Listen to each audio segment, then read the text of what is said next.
Hi, ഞാൻ doctor പ്രിയ, Q1 health കെയറിലെ homeopathic ഫിസിഷ്യനാണ്. നമ്മൾ ജനിച്ച് വീഴുമ്പോൾ തൊട്ട് പല ഘട്ടത്തിലൂടെയാണ് കടന്നു പോകുന്നത്. ബാല്യം, കൗമാരം, യൗവനം, വാർദ്ധക്യം. ഒരു 50 വയസ്സിന് ശേഷം ഒരു റിട്ടയർമെൻറ്റ് ലൈഫൊക്കെ ആകുമ്പോഴേക്കുമാണ് നമ്മൾ വാർദ്ധക്യത്തിലൂടെ കിടക്കുന്നത്. പുരുഷന്മാരെ അപേക്ഷിച്ച് സ്ത്രീകൾക്ക് വാർദ്ധക്യത്തിൽ ഒരുപാട് ചേഞ്ചസ് ഉണ്ടാകുന്നുണ്ട്. ഹോർമോണൽ ചേഞ്ച് ഉണ്ട്, മെൻ്റൽ ചേഞ്ച് ഉണ്ട്, അതുപോലെ ഫിസിക്കൽ ചേഞ്ചസ് ഒക്കെ ഉണ്ടാകുന്ന ഒരു സമയമാണ്. ഇന്ന് നമുക്ക് സ്ത്രീകൾക്ക് 50 വയസ്സിന് ശേഷം അവരുടെ ആരോഗ്യം നിലനിർത്താൻ വേണ്ടി എന്തൊക്കെ ചെയ്യണമെന്ന് നോക്കാം. 50 വയസ്സ് എന്ന് പറയുന്നത് സ്ത്രീകളെ സംബന്ധിച്ചിടത്തോളം വളരെ ഇമ്പോർട്ടൻ്റ് ആയിട്ടുള്ള ഒരു ഏജ് പീരീഡാണ്. കാരണം റെഗുലറായി വന്നുകൊണ്ടിരുന്ന പീരീഡ്സ് ആ ഒരു ടൈം ആകുമ്പോഴത്തേക്കും ചിലപ്പോൾ 2-3 മാസത്തേക്ക് വരാതെ ചിലപ്പോൾ വരും, ചിലപ്പോൾ ഒരു വർഷം വരാതിരുന്നിട്ട് ചിലർക്ക് പിന്നെ വരുന്നത് കാണാം. അങ്ങനെ അതിൻ്റെ ഒരു ഫ്ലോ കുറഞ്ഞ് നിൽക്കുന്ന ഒരു സമയമാണ്. നമ്മളതിന് ആർത്തവ വിരാമം എന്ന് പറയും. ഈ ഒരു ടൈം ആകുമ്പോഴത്തേക്കും നമ്മുടെ ശരീരത്തിൽ ഈസ്ട്രോജൻ ഹോർമോണിൻ്റെ അളവ് കുറയുകയാണ്. നമ്മുടെ ബോഡിക്ക്, സ്ത്രീകളുടെ ബോഡിക്ക് വേണ്ടി ഉള്ള ഒരു പ്രൊട്ടക്റ്റീവ് ഹോർമോണാണ് ഈസ്ട്രോജൻ. പല രോഗങ്ങളെയും തടയുന്നതും നമ്മുടെ ശരീരത്തിന് ആവശ്യമുള്ള ആരോഗ്യം സപ്ലൈ ചെയ്യുന്നതും നമ്മുടെ ഒരു ബോഡി ബാലൻസിൽ കൊണ്ടുപോകാൻ വളരെ ഇമ്പോർട്ടൻ്റ് ആയിട്ടുള്ള ഒരു ഹോർമോണാണ് ഈസ്ട്രോജൻ. ഈ ഒരു 50+ ഏജൊക്കെ ആവുന്ന സമയത്ത് ഈ ഹോർമോൺ നിൽക്കുന്നത് വഴി നമുക്ക് ഒരുപാട് ചേഞ്ചസ് ഉണ്ടാവുന്നുണ്ട്. എന്തൊക്കെ ചേഞ്ചസാണ് നമുക്ക് ബോഡിയിൽ ഉണ്ടാവുന്നതെന്ന് നോക്കാം. 50 വയസ്സ് കഴിഞ്ഞ സ്ത്രീകളൊക്കെ ക്ലിനിക്കിൽ വരുമ്പോൾ പറയാറുണ്ട് ഉറക്കമില്ലായ്മ, കിടന്നു കഴിഞ്ഞാൽ അങ്ങോട്ടും ഇങ്ങോട്ടും തിരിയുക, അത് നമുക്കൊരു ഡീപ്പ് സ്ലീപ്പ് അവർക്ക് കിട്ടുന്നില്ല, അതൊരു വലിയ പ്രശ്നമായിട്ട് പറയുന്നുണ്ട്. അതുപോലെ അവർക്ക് മൂഡ് സ്വിങ്സ്, പേരക്കുട്ടികളോടൊക്കെ ആവശ്യമില്ലാതെ ചെറിയ കാര്യത്തിന് വരെ വഴക്കുണ്ടാക്കുക, മക്കളോട് വഴക്കുണ്ടാക്കുക, ഭർത്താവിനോട് വഴക്കുണ്ടാക്കുക, ഇങ്ങനെ ഉണ്ടാകുന്നൊരു മൂഡ് സ്വിങ്സ്, ഭയങ്കര സെൻസിറ്റീവ് ആവുക, ആവശ്യമില്ലാതെ കരയുക, ഡിപ്രഷൻ പോലെയുള്ള സ്റ്റേജിലോട്ട് പോവുക, ഇതൊക്കെ ഈ വാർദ്ധക്യത്തിൽ ആർത്തവ വിരാമത്തോടു കൂടി ഉണ്ടാകുന്ന ചേഞ്ചസ് ആണ്. ഇങ്ങനെയുള്ള മെൻ്റൽ ചേഞ്ചസിനോടൊപ്പം തന്നെ ഫിസിക്കലി അവർക്ക് ഒരുപാട് അസുഖങ്ങൾ ഉണ്ടാവുന്നുണ്ട്. അത് ഏതൊക്കെയാണെന്ന് നമുക്ക് നോക്കാം. കോമൺ ആയി കാണുന്ന കണ്ടീഷൻസാണ് BP, കൊളസ്ട്രോൾ, ഡയബറ്റിസ് തുടങ്ങിയ അസുഖങ്ങളൊക്കെ ഈ ഒരു ടൈമിലാണ് പലർക്കും സ്റ്റാർട്ട് ചെയ്യുന്നത്. നമുക്കറിയാം ഈ ഹാർട്ട് ഡിസീസൊക്കെ കൂടുതലും പുരുഷന്മാർക്കാണ് കാണാറ്. പക്ഷേ 50 വയസ്സ് കഴിഞ്ഞൊരു സ്ത്രീകൾക്ക്, അതുപോലെ പീരീഡ്സ് നിന്നൊരു സ്ത്രീകൾക്ക് പുരുഷന്മാരുടെ അത്രയും തന്നെ ചാൻസ് ഉണ്ട് ഹാർട്ട് ഡിസീസസ് ഉണ്ടാവാൻ വേണ്ടി. അതുപോലെ തന്നെ കാണുന്നതാണ് ലിവർ ഡിസീസസ്, ഫാറ്റി ലിവർ, അതുപോലെ മെറ്റബോളിക് സിൻഡ്രോം, അങ്ങനെ പലതരത്തിലുള്ള അസുഖങ്ങൾ വന്നു ചേരുന്ന ഒരു സമയമാണ് ഈ വാർദ്ധക്യം. പൊതുവേ നമുക്കൊക്കെ അറിയാം, നമ്മുടെ വീട്ടിൽ അമ്മമാരാണെങ്കിൽ കല്യാണം കഴിക്കുന്ന ഒരു സമയത്ത് അവരുടെ ഭർത്താവിൻ്റെ കാര്യത്തിലായിരിക്കും കൂടുതൽ ഇമ്പോർട്ടൻസ്. അത് കഴിഞ്ഞൊരു കുട്ടിയായി കഴിഞ്ഞാൽ കുട്ടികളുടെ കാര്യത്തിലായിരിക്കും കൂടുതൽ ഇമ്പോർട്ടൻസ്. അവരുടെ മക്കൾക്കൊരു കുടുംബമായി കഴിഞ്ഞാൽ കൊച്ചുമക്കളുടെ കാര്യത്തിലായിരിക്കും അവർക്ക് കൂടുതൽ ഇമ്പോർട്ടൻസ്. അവരൊരിക്കലും അവരുടേതായ ആരോഗ്യത്തിനായിട്ടോ അല്ലെങ്കിൽ അവർക്ക് വേണ്ടിയിട്ട് അവരൊരു ഫുഡ് ഉണ്ടാക്കി കഴിക്കുകയോ അല്ലെങ്കിൽ അവരുടെ ഹെൽത്തിന് വേണ്ടിയിട്ടോ അല്ലെങ്കിൽ ഒരു ഹെൽത്ത് ചെക്കപ്പ് ചെയ്യാനോ ഒന്നും അവർ കൂടുതലും മുൻപോട്ട് കടന്നു വരാറില്ല. ഈ ഒരു സാഹചര്യത്തിലാണ് ഇന്നത്തെ ഈ ടോപ്പിക്കിന് പ്രാധാന്യമേറി വരുന്നത്.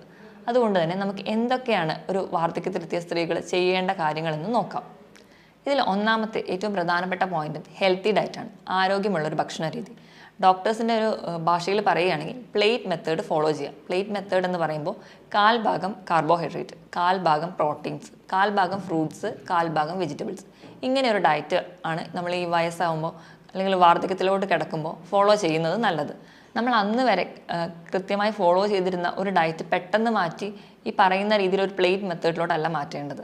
നമ്മൾ ഒരു ഡയറ്റീഷ്യൻ്റെ സഹായത്തോടെ അല്ലെങ്കിൽ നമ്മളൊരു ഫാമിലി, നമ്മളെ കംപ്ലീറ്റ്ലി ആദ്യം തൊട്ട് അറിയുന്ന ഒരു ഫാമിലി ഡോക്ടർ ഉണ്ടെങ്കിൽ ഡോക്ടറുടെ അഡ്വൈസ് പ്രകാരം നമുക്ക് പറ്റുന്ന രീതിയിൽ, നമ്മുടെ ആരോഗ്യത്തിന് നല്ലതായിരുന്ന രീതിയിൽ നമുക്ക് കണ്ടിന്യൂ ചെയ്യാൻ പറ്റുന്ന രീതിയിൽ ഒരു ഡയറ്റ് ഫോളോ ചെയ്യുന്നതാണ് നല്ലത്. അതുപോലെ തന്നെ നമ്മളിങ്ങനെ ഡയറ്റ് ഫോളോ ചെയ്യുന്നുണ്ടെങ്കിൽ നമ്മുടെ ആരോഗ്യം ഉറപ്പ് വരുത്തിയിട്ട് മാത്രമേ അത് കണ്ടിന്യൂ ചെയ്യാൻ പാടുള്ളൂ. രണ്ടാമത്തെ പോയിന്റാണ് കൃത്യമായിട്ട് റെഗുലറായിട്ട് വ്യായാമം ചെയ്യുക. വ്യായാമം എന്ന് പറയുമ്പോൾ കഠിനമായ വ്യായാമമല്ല, നമ്മുടെ പ്രായത്തിനും നമ്മുടെ ആരോഗ്യത്തിനും അനുസരിച്ച് ലളിതമായ വ്യായാമം. നമ്മുടെ നാട്ടിൻ പുറത്തൊക്കെ കാണാറുണ്ട് ഒരു ഗ്രൂപ്പ്, ആ ഒരു ഏജ് ഗ്രൂപ്പിലുള്ളവർ ഒരുമിച്ച് രാവിലെ എണീറ്റ് നടക്കാൻ പോവുക.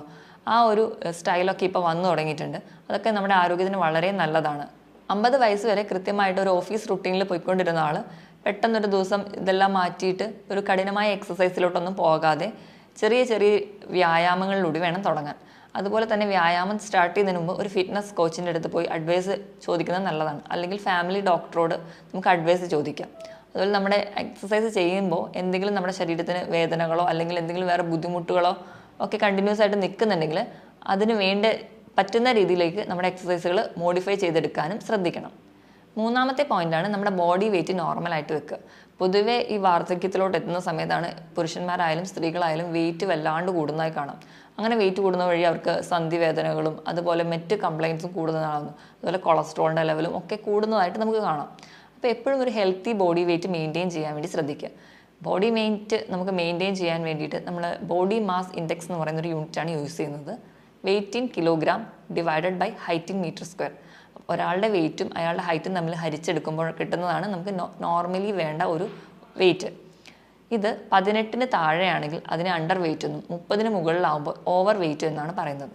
ഇത് വെച്ച് കാൽക്കുലേറ്റ് ചെയ്തിട്ട് നമ്മുടെ വെയിറ്റ് എപ്പോഴും ഒരു നോർമലായിട്ട് കീപ്പ് ചെയ്യാൻ വേണ്ടി ശ്രദ്ധിക്കുക. ഈ ബോഡി വെയിറ്റ് നോർമൽ ആണോ എന്ന് കാൽക്കുലേറ്റ് ചെയ്യാൻ വേണ്ടിയിട്ട് നമുക്കൊരു ഈസി മെത്തേഡ് കൂടിയുണ്ട്.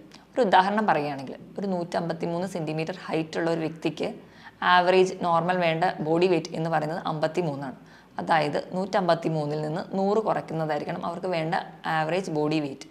ഇതുവഴി നമുക്ക് ബോഡി വെയിറ്റ് കൃത്യമാണോ എന്ന് കണ്ടുപിടിക്കുകയും അത് മെയിൻറ്റെയിൻ ചെയ്യാൻ ശ്രദ്ധിക്കുകയും ചെയ്യേണ്ടതാണ്. 4ാമത്തെ പോയിൻ്റാണ് സ്ട്രെസ് മാനേജ്മെൻറ്റ്. ഇമോഷണലി അവർ ഭയങ്കര സെൻസിറ്റീവ് ആയിരിക്കുന്ന ഒരു ടൈമാണ് ഈ ഒരു 50+ ഏജിലോട്ടൊക്കെ വരുമ്പോഴത്തേക്കും.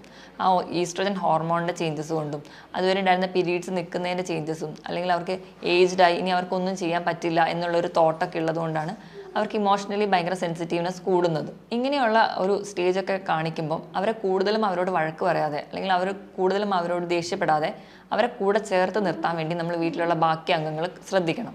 പൊതുവെ ഇന്നെല്ലാം ന്യൂക്ലിയർ ഫാമിലി ആയതുകൊണ്ട് ഈ പ്രായം ചെന്ന ഇവർക്ക് കൊച്ചുമക്കൾ ചിലപ്പോൾ ഒന്നും കാണാനോ കളിപ്പിക്കാനോ ഒന്നും കിട്ടുന്നുണ്ടാവില്ല. അപ്പം നമ്മൾ കൂടുതലും ഫാമിലിയുടെ കൂടെ ഒരു ജോയിൻറ്റ് ഫാമിലിയൊക്കെ ആയിട്ട് നിൽക്കുകയാണെങ്കിൽ അവർക്ക് ഒരുപാട് ഈ സ്ട്രെസ്സിലൊക്കെ ഉണ്ടാകുന്ന വേരിയേഷൻസ് ഒക്കെ കുറയ്ക്കാൻ പറ്റും. അവർ കുറച്ചും കൂടി സന്തോഷത്തോടെയും കുറച്ചുകൂടെ ഹാപ്പി ആയിട്ടിരിക്കാനും ഒക്കെ അവരെ സഹായിക്കും. 5ാമത്തെയും അവസാനത്തെയും പോയിൻ്റാണ് ഹെൽത്ത് ചെക്കപ്പ്. നമുക്കറിയാം ഈ ഒരു ഏജ് ആകുമ്പോഴത്തേക്കും പുരുഷന്മാരായാലും സ്ത്രീകളായാലും ഒരുപാട് അസുഖങ്ങൾ കടന്നു വരുന്നൊരു സമയമാണ്. BP, കൊളസ്ട്രോൾ, ഷുഗർ അങ്ങനെ എല്ലാം കടന്നു വരുന്നൊരു സമയമാണ്. അപ്പോൾ ഇങ്ങനെയുണ്ടെങ്കിൽ നമ്മൾ കൃത്യമായിട്ട് അവർക്കൊരു റുട്ടീനായിട്ട് കൃത്യമായി ഒരു റെഗുലർ ചെക്കപ്പ് നടത്തുക. അതുവഴി നമുക്ക് നമ്മുടെ ഡിസീസിനെയൊക്കെ സ്ക്രൂട്ടനൈസ് ചെയ്ത് കളയാൻ പറ്റും. BP ഒക്കെ ഉള്ളവരാണെങ്കിൽ കൃത്യമായിട്ട് BP മോണിറ്റർ ചെയ്യുക. ഷുഗറൊക്കെ ഉള്ളവരാണെങ്കിൽ FBS, PPBS, RBS ഒക്കെ കൃത്യമായിട്ട് ചെക്ക് ചെയ്യുക. അതുപോലെ തന്നെ 3 മാസം കൂടുമ്പോൾ HbA1c ചെക്ക് ചെയ്യുക. അതൊരു 6 മുകളിലോട്ടൊക്കെ ആകുമ്പോൾ തന്നെ ഒരു ഡോക്ടറുടെ അഡ്വൈസ് നേടുക. അതുപോലെ തൈറോയ്ഡൊക്കെ ഉള്ളവരാണെങ്കിൽ T3, T4, TSH ഒക്കെ വെവ്വേറെ തന്നെ കാണുക. ലിപ്പിഡ് പ്രൊഫൈൽ നോക്കുക. അപ്പം നല്ല കൊളസ്ട്രോൾ ആണോ ചീത്ത കൊളസ്ട്രോൾ ആണോ കൂടി നിൽക്കുന്നതെന്നൊക്കെ നമുക്ക് അറിയാൻ പറ്റും. ഇപ്പോൾ ഒരു എംപ്റ്റി സ്റ്റൊമക്കിൽ തന്നെ ലിപ്പിഡ് പ്രൊഫൈൽ ചെയ്യാൻ ശ്രദ്ധിക്കുക. ഇനി വയറ് ചാടുകയോ അല്ലെങ്കിൽ മറ്റെന്തെങ്കിലും ബ്ലീഡിങ് ആയിട്ട് കാണിക്കുകയോ അല്ലെങ്കിൽ എന്തെങ്കിലും ഗ്രോത്ത് ഉള്ള ഡൗട്ടൊക്കെ ഉണ്ടെങ്കിൽ വേണ്ട രീതിയിൽ സ്കാൻ ചെയ്യുക. അപ്പോഴും നമ്മൾ കൃത്യമായിട്ടൊരു ഡോക്ടറെ കൺസൾട്ട് ചെയ്യുക. അല്ലാതെ നമ്മൾ സ്വയം ചികിത്സിക്കുക അല്ലെങ്കിൽ വയസ്സായില്ല ഇനിയിപ്പോൾ ചികിത്സിക്കണോ അല്ലെങ്കിൽ ഹോസ്പിറ്റലിൽ പോകാൻ മടി കാണിക്കുക, ഈ വക ചിന്താഗതി മാറ്റിയിട്ട് കൃത്യമായിട്ടൊരു ഡോക്ടറുടെ അഡ്വൈസ് നേടേണ്ടതാണ്. പൊതുവെ 50 വയസ്സ് കഴിയുമ്പോഴത്തേക്കും ഈസ്ട്രോജൻ കുറഞ്ഞിരിക്കുന്ന സമയത്തുകൊണ്ട് നമ്മൾ പുറത്തുനിന്ന് ഈസ്ട്രോജൻ സപ്ലിമെൻറ്റ്സ് കൊടുക്കുന്നത് നല്ലതാണ്. അതിനായിട്ട് നമ്മുടെ ഭക്ഷണത്തിൽ പച്ച പപ്പായ ഉൾപ്പെടുത്തുക. അതുപോലെ ചേന, ഇതിലൊക്കെ ധാരാളമായിട്ട് ഈസ്ട്രോജൻ ഹോർമോൺസ് അടങ്ങിയിട്ടുണ്ട്. അതുപോലെ അയൺ അടങ്ങിയിട്ടുള്ള ഭക്ഷണങ്ങൾ, ഇലക്കറികൾ കൂടുതലായിട്ട് കഴിക്കുക. പാല്, മുട്ട തുടങ്ങിയ ഭക്ഷണ പദാർത്ഥങ്ങൾ സ്ഥിരമായിട്ട് കഴിക്കാൻ ശ്രദ്ധിക്കണം. ഈ പറഞ്ഞതുപോലെയൊക്കെയുള്ള ഒരു ഡയറ്റ് ഫോളോ ചെയ്യുക അല്ലെങ്കിൽ ചെറിയ ചെറിയ രീതിയിലുള്ള എക്സസൈസുകൾ ചെയ്യുന്നത് വഴിയും നമ്മുടെ വീട്ടിലെല്ലാവരും ചേർന്ന് സന്തോഷത്തോടെ ഇരിക്കുന്നത് വഴിയും നമുക്ക് പ്രായം ചെന്ന അമ്മമാരെ കുറച്ചുകൂടി ഹാപ്പി ആയിട്ട് നിർത്താനും അതുവഴി അവരുടെ ആയുസ്സും ആരോഗ്യം കൂട്ടാനും സഹായിക്കും. മറ്റൊരു ഹെൽത്ത് ടോപ്പിക്കുമായിട്ട് വീണ്ടും കാണുന്നത് വരെ നന്ദി.